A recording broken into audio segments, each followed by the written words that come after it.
This is Phillip Tutor of the Anniston Star, and we're here at the old Wikle Drug Store at 1010 Noble Street. This is the oldest brick commercial building built on Noble Street back at the turn of the century.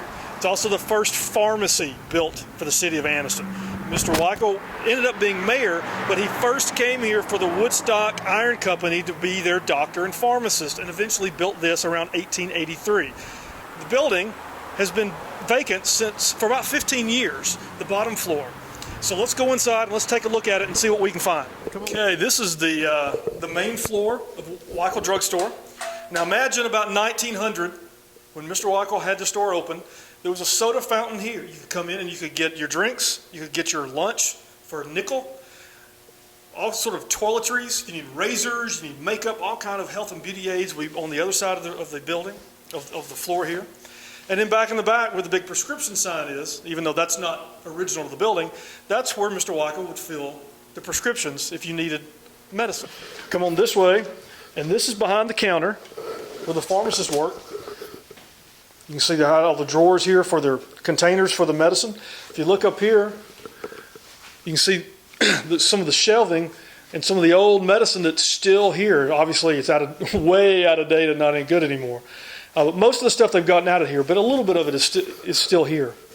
Come on back this way, and we'll see what we can get into in the back of the building. We'll find one of the gems of Wikle Drug Store.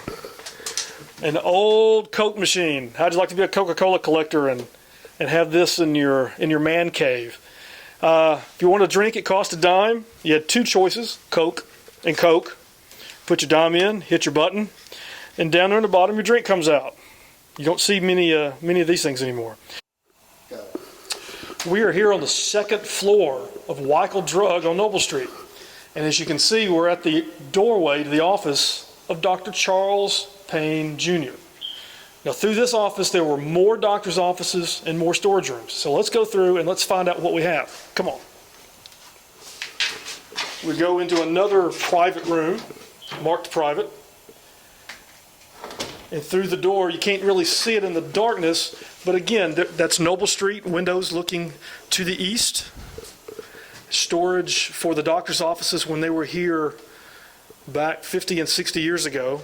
And here, as you can see, another door marked private, but kind of as a sign of the times, it shows the clients when they came into the doctor's office which door they should take.